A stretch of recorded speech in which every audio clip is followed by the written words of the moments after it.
Veiled Queens.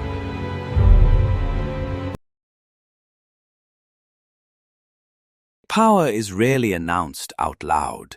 More often, it is worn. If you are watching from somewhere quiet tonight, perhaps with the lights dimmed and the world slowed just enough, welcome to Veiled Queens.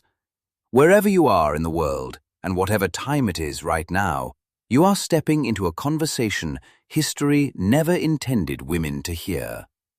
Before we begin, take a moment. Let us know in the comments where you are watching from and what hour the clock reads where you sit.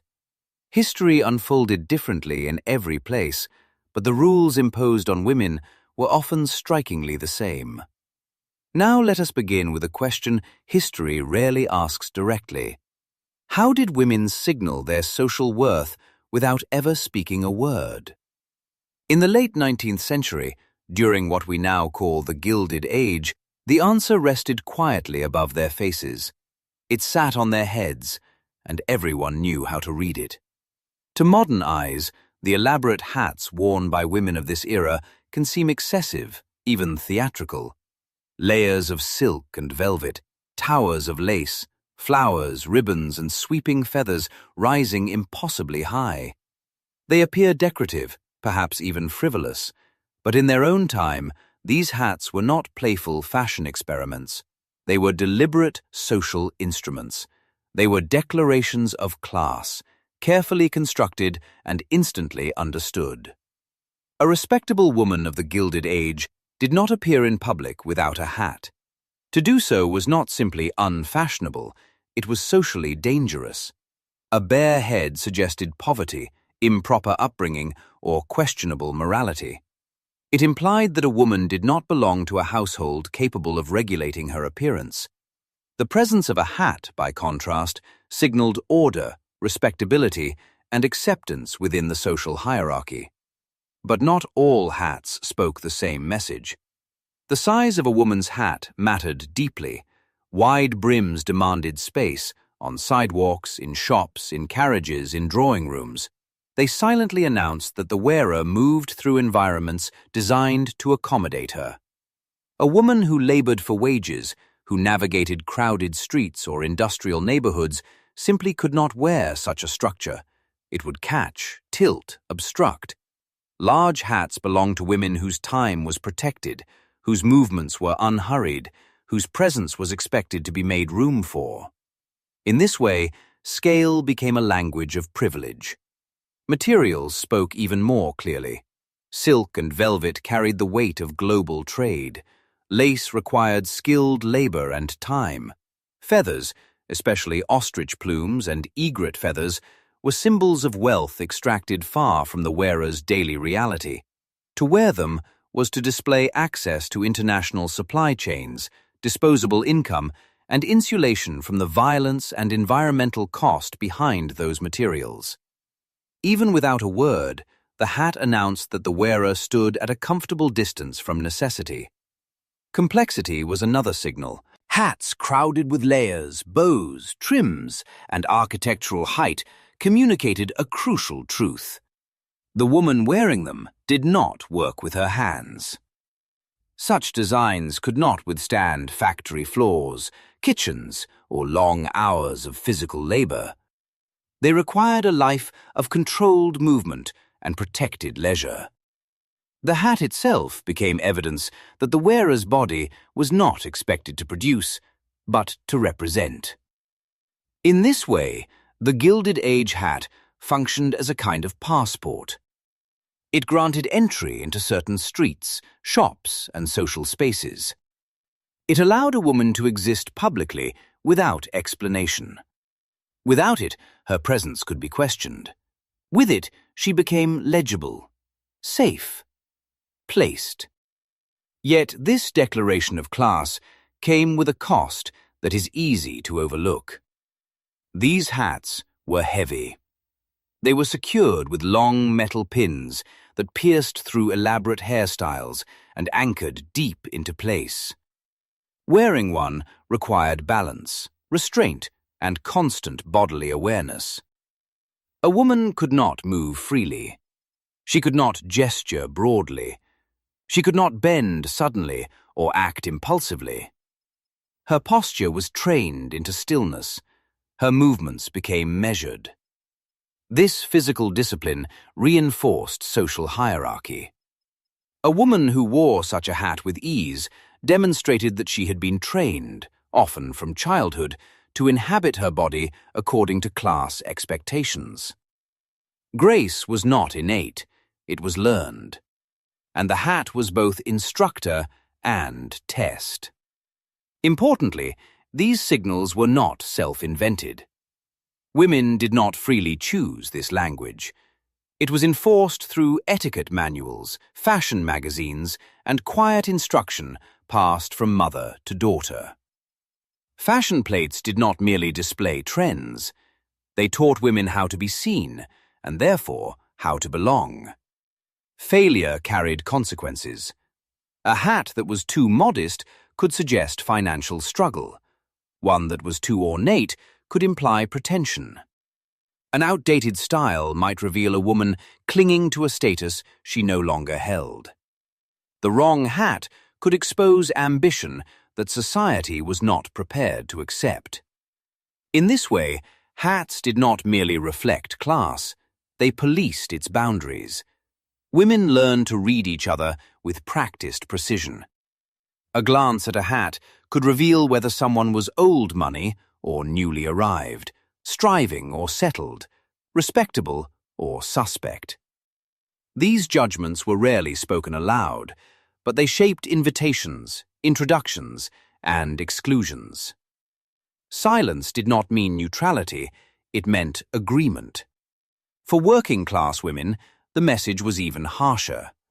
Simpler head coverings, scarves, modest bonnets, signaled necessity rather than choice. They marked labor before a woman ever spoke. The visual divide made class difference appear natural and inevitable, as if woven into the body itself. And so, the elegant Gilded Age hat became a quiet but relentless social statement. It did not announce rebellion or ambition. It announced acceptance. It told the world that a woman knew her place and had learned to display it beautifully. This is the central paradox of Gilded Age femininity. The same object that elevated women within the social order also confined them within it. The hat allowed visibility, but only under strict conditions. It granted presence, but demanded silence. As we continue this journey, we will see how objects of refinement functioned not merely as fashion, but as instruments of control, shaping behavior, limiting movement, and enforcing a vision of femininity that was as rigid as it was ornate. For now, remember this. In the Gilded Age, power did not always sit on thrones or behind desks. Sometimes it rested quietly, balanced perfectly, on a woman's head. And history, as it so often does, chose not to speak of it aloud. Once a woman had learned what her hat declared to the world, she then had to learn what it demanded from her body. Because in the Gilded Age, the hat was never meant to sit lightly. It was designed to be felt at all times. Its weight, its height, its instability were not accidents of fashion. They were features, and they worked quietly, persistently, shaping how women moved through space long before anyone thought to question why. To wear a fashionable hat in the late 19th century was to accept a set of physical restrictions that governed nearly every public gesture. Many hats were anchored with long steel pins, sharp, rigid, and unforgiving, driven through elaborate hairstyles and sometimes pressed directly against the scalp. A sudden turn of the head could pull painfully. A careless movement could dislodge the entire structure. The message was immediate and unmistakable. Move slowly, move carefully, move as expected. This was not simply about elegance, it was about obedience. A woman in a towering hat could not run. She could not rush without risking injury or embarrassment. She could not bend freely or move her head without calculation. Her field of vision was often narrowed by wide brims and decorative overhangs, forcing her to look forward, not around. Even the simple act of scanning a street or making direct eye contact became constrained. These limitations trained the body into a particular kind of presence. Public femininity became synonymous with restraint. Stillness was praised. Deliberate motion was admired. Anything abrupt, expansive, or uncontrolled was quietly condemned. And because the hat was visible, these expectations were enforced socially, not privately. A woman who fidgeted, who adjusted too often, who appeared uncomfortable beneath her hat, was read as unrefined. Discomfort itself became a mark of social failure. The ideal woman did not struggle. She endured gracefully. What is often overlooked is how early this training began. Girls learned to wear hats before they learned to question them. Mothers corrected posture. Governesses adjusted angles. Milliners did not merely sell hats. They instructed clients on how to carry them properly. A girl's first fashionable hat was not a reward for maturity. It was a rehearsal for discipline. By the time a woman entered adult society, her body had already internalized the rules. The hat no longer felt like an imposition. It felt normal, necessary, even protective. This is where the control became most effective, because once restraint feels natural, it no longer feels enforced. The hat also controlled where women could go and how long they could remain there. Certain public spaces, crowded markets, industrial districts, political gatherings, were functionally inaccessible to women dressed in fashionable headwear, not by law, but by logistics. The hat made prolonged presence uncomfortable or impractical. It encouraged brief appearances rather than sustained participation. Women could be seen, but not linger, present, but not involved. Even indoor spaces were shaped by this silent regulation. Theaters, restaurants, and private homes arranged seating and aisles with hat-wearing bodies in mind. Women learned to tilt their heads just so, to avoid blocking views, to apologize for taking up space. The physical inconvenience of the hat reinforced a deeper lesson. Visibility was a privilege, not a right. One of the least discussed functions of the hat was its role in suppressing emotional expression. Large hats obscured faces partially, casting shadows over eyes and cheeks. This softened expressions, muted intensity, and discouraged overt displays of feeling. A woman who laughed too freely, frowned too deeply, or spoke too animatedly risked disrupting the composed silhouette her hat was meant to maintain.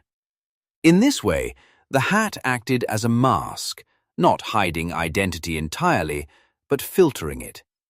It encouraged moderation of emotion, containment of reaction, and careful calibration of expression.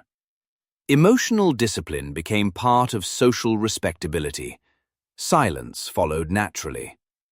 A woman navigating the world through the constraints of her hat learned that attention was dangerous. Drawing notice could invite scrutiny. Scrutiny could become judgment, and judgment could threaten reputation, which was often her most valuable asset. So she learned to be careful, to speak softly, to listen more than she talked. The hat did not command silence directly. It made silence feel safer. Perhaps the most unsettling aspect of this control is how it was framed as protection. Hats were said to shield women from the elements, from unwanted gazes, from moral risk. They marked respectability and, in theory, deterred harassment. But this protection came with a condition. The woman herself had to remain within the behavioral boundaries the hat enforced. If she moved too freely, spoke too loudly, or occupied space too confidently, the protection dissolved. The blame shifted.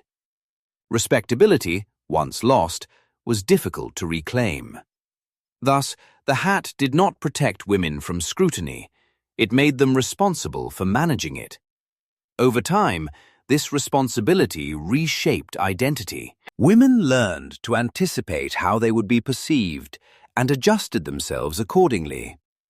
The hat became part of an internal surveillance system. Long before modern discussions of self-policing behavior, women of the Gilded Age were already practicing it daily. They did not need to be told to behave. Their clothing reminded them. What makes this system particularly effective is that it required no constant enforcement. There were no guards, no officials, no explicit punishments. The consequences were social and therefore invisible. Exclusion, whispered judgments, invitations that never arrived. And because these consequences were administered by other women as often as by men, the system sustained itself. Women watched one another, corrected one another, learned from one another's mistakes. A hat worn incorrectly, a posture held too casually, a presence felt too assertive, all became cautionary tales. Control passed quietly from generation to generation. This is why the hat must be understood not as a mere accessory, but as an instrument. It shaped bodies, limited movement, and narrowed acceptable behavior. It trained women to occupy less space, to move with caution, and to accept discomfort as the price of belonging. And yet, because it was beautiful, because it was admired, because it was praised as elegant, its function remained largely unexamined. Beauty became camouflage. As long as the hat was seen as fashionable, its power went unquestioned. As long as restraint was framed as refinement, control appeared voluntary. The system did not need to declare itself. It was worn. And so, the Gilded Age woman walked carefully through public life, her movements measured, her expressions moderated, her presence always aware of itself. She was visible, but never unguarded, decorated, but constrained, admired, but contained. The hat did not silence her voice outright. It taught her when not to use it, and history, as always, took careful note of her stillness, without ever asking what it cost. Once restraint had been trained into the body, and movement carefully narrowed by design, the final function of the hat emerged almost naturally. It became a moral shield, one that promised safety, legitimacy, and protection, but only in exchange for silence. In the Gilded Age, a woman's reputation was not an abstract idea. It was a form of currency, fragile and constantly assessed. Respectability determined where she could go, whom she could speak to, and how seriously she would be taken if something went wrong. The hat sat at the center of this system, signaling not only class and discipline, but moral compliance. A woman properly hatted was assumed to be respectable before she ever spoke. The hat announced that she belonged to a household that monitored her movements, that her behavior was supervised, that she understood the unspoken rules of propriety.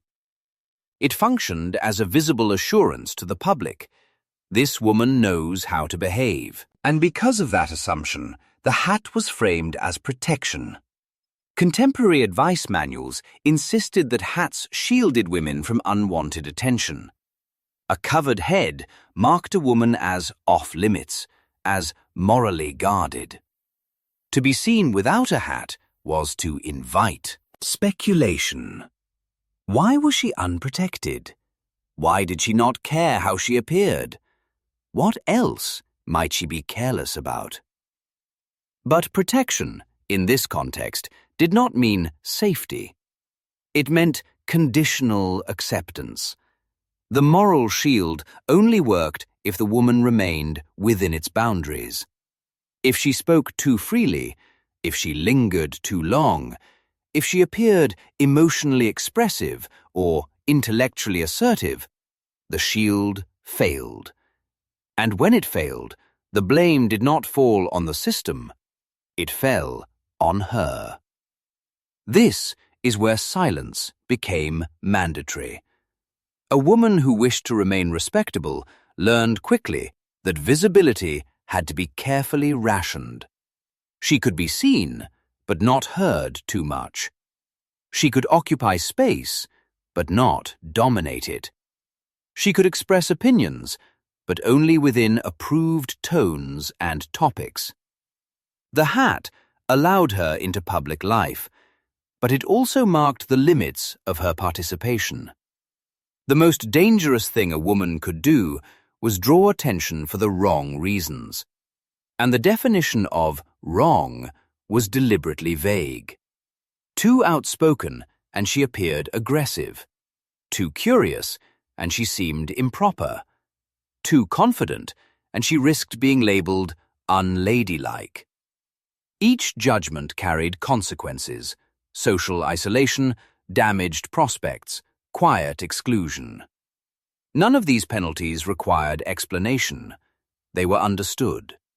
So women learned to speak indirectly, to soften statements, to let others finish thoughts they themselves had begun. Silence became not just a survival strategy, but a sign of virtue.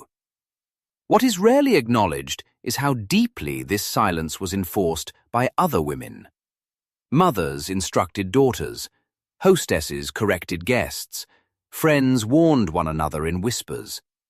A woman who violated the code was not publicly punished, she was quietly discussed. And those discussions traveled faster than any formal reprimand. The hat, in this sense, operated as a shared moral contract. By wearing it, a woman agreed not to disrupt the social order. In return, she was granted conditional trust. This trust extended even into situations of harm. When women were harassed, followed, or mistreated in public, the first question was not what had happened to them.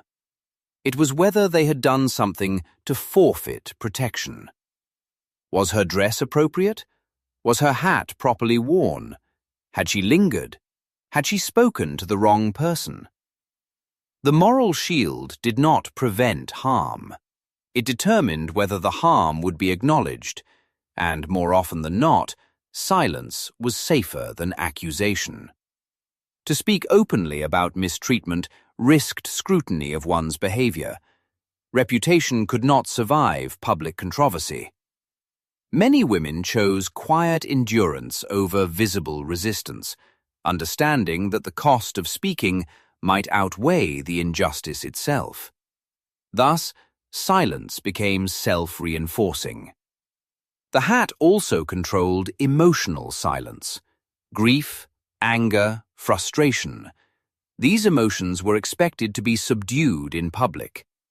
A woman's composure was read as evidence of moral strength. The hat, framing the face and limiting expression, assisted in this performance. A woman who appeared too emotional risked being dismissed as unstable. A woman who appeared calm, even under distress, was praised. Emotional containment was moralized. This expectation shaped how women understood themselves. Feelings were managed internally, public expression was restrained. Over time, silence became habit rather than rule. The brilliance of this system lay in its invisibility. No law required women to remain silent. No authority figure explicitly demanded compliance. Instead, Morality was woven into appearance. Clothing carried ethical weight. Behavior was judged aesthetically. A woman learned that to look right was to be right. And because the hat was admired, because it was beautiful, fashionable, aspirational, it disguised its function. Control was delivered through praise rather than punishment. Silence was rewarded with acceptance. This dynamic created a profound contradiction. The same society that celebrated women as symbols of refinement denied them full moral agency. They were expected to embody virtue, but not to define it, to uphold standards, but not to question them, to be the visible guardians of respectability while remaining voiceless in its creation. The hat marked this contradiction clearly. It elevated women symbolically while constraining them practically. It allowed them to appear powerful while ensuring that power remained decorative. Over time, this arrangement became so normalized that it faded into the background of daily life. The silence of women was not remarked upon. It was expected. It was interpreted as contentment. History recorded the elegance. It documented the fashion. It admired the silhouettes. But it did not record the calculations women made every time they stepped outside. The words they swallowed, the reactions they softened, the truths they learned not to say aloud. And because silence leaves fewer traces than speech, it vanished easily from the record. Yet the system worked precisely because it was quiet. The hat did not silence women by force. It taught them when silence was safer. It framed restraint as virtue. It transformed compliance into respectability. And so, women of the Gilded Age moved through the world protected by a moral shield that required constant self-erasure. They were permitted presence, but not challenge. Visibility, but not disruption. Admiration, but not authority. Their silence was not empty. It was filled with awareness, calculation, and constraint. And history, true to form, mistook that silence for consent. Silence, however, did not mean emptiness, and restraint did not mean absence of power. Within the narrow boundaries imposed on them, women of the Gilded Age learned to operate with precision. If they could not speak openly, they signaled. If they could not challenge directly, they adjusted. And if they could not dismantle the system that constrained them, they learned how to move inside it without drawing attention to the motion itself. This was the domain of soft power. The hat, so often described as a symbol of restriction, also became one of the few sanctioned spaces where women could exercise agency without appearing to do so. Within its rules, subtle choices mattered, and those choices were noticed by the right people. Millinery was not a passive art. It was a language. Colors carried meaning. A shift from pale pastels to deeper tones could signal maturity, authority, or quiet defiance. Certain shades suggested mourning, restraint, or distance. Others hinted at confidence without crossing into impropriety. These decisions were not random. Women understood how they would be read. Placement mattered as much as color. A feather angled forward suggested assertiveness. One swept back conveyed reserve. A hat tilted slightly off-center could signal individuality without violating decorum. To the untrained eye, these details appeared decorative. To those fluent in the code, they communicated intention. This fluency was not universal. It belonged primarily to women who had been raised within the system long enough to understand its limits. Newcomers, women of newly acquired wealth, immigrants, or those rising from lower classes, often misread these cues. Their mistakes reinforced the hierarchy, marking who truly belonged. But for those who knew the rules, mastery of appearance became leverage. In social settings where women were excluded from formal decision-making, influence traveled through proximity. Seating arrangements, introductions, invitations. A woman who controlled access to her drawing room controlled conversation, and her hat, as the first thing seen upon arrival, set the tone. A well-chosen hat could elevate a gathering, signal exclusivity, or subtly exclude without confrontation. It allowed a woman to curate her social environment while appearing merely decorative within it. This was not trivial power. Marriage prospects were shaped in these spaces. Business alliances formed indirectly through family connections. Reputations were made or quietly diminished. Women, officially barred from authority, became gatekeepers to it. The hat also allowed women to navigate public visibility selectively. A more restrained style could signal unavailability. A slightly more elaborate one could invite interaction, on their terms. This was not flirtation in the modern sense, it was management. What history often overlooks is how strategic this management had to be. Women balanced constantly between too much and too little. Too bold, and they risked censure. Too subdued, and they faded into irrelevance. Soft power required precision, and it required silence, because overt acknowledgement of influence would have undermined it. Women who exercised this power did not describe themselves as powerful. They framed their actions as duty, taste, or propriety. This framing protected them. It also obscured their role from the historical record.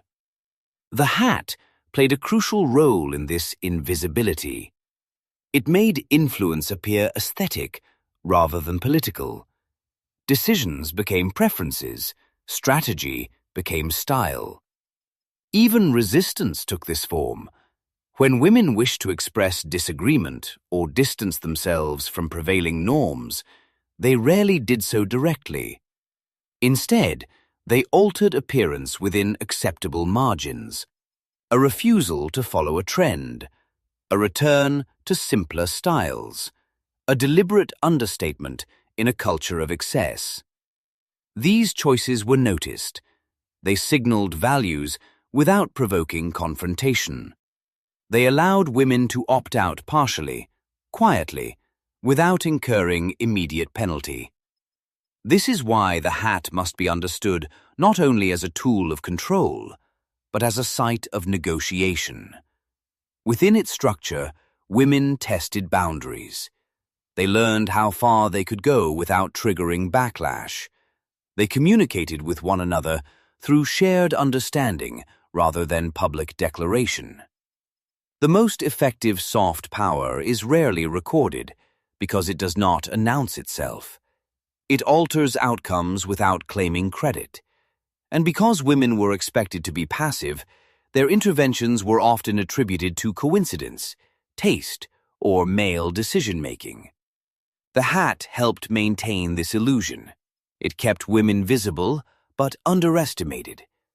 There is a tendency to dismiss such power as insignificant because it did not overturn systems outright, but this misunderstands its function.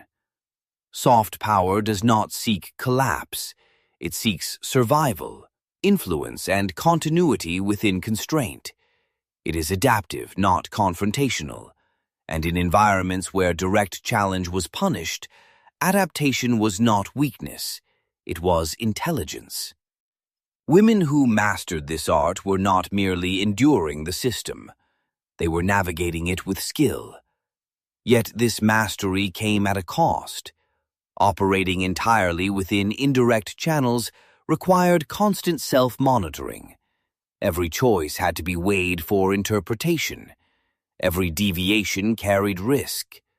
The freedom gained was partial and fragile.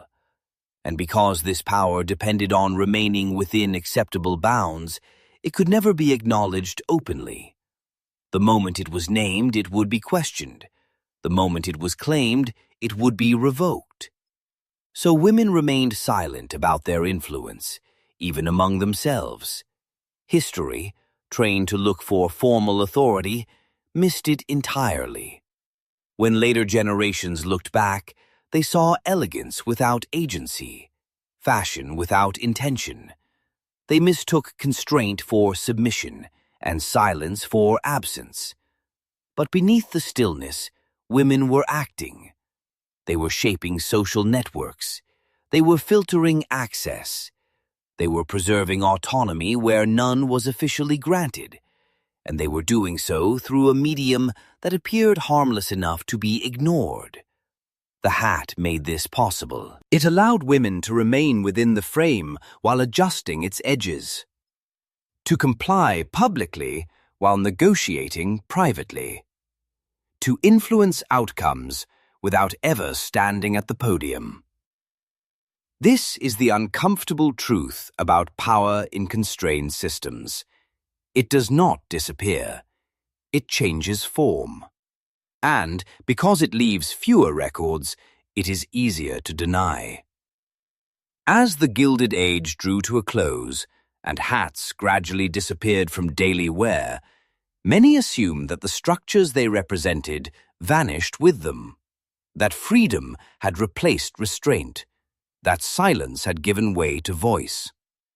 But power does not dissolve so easily. It relocates.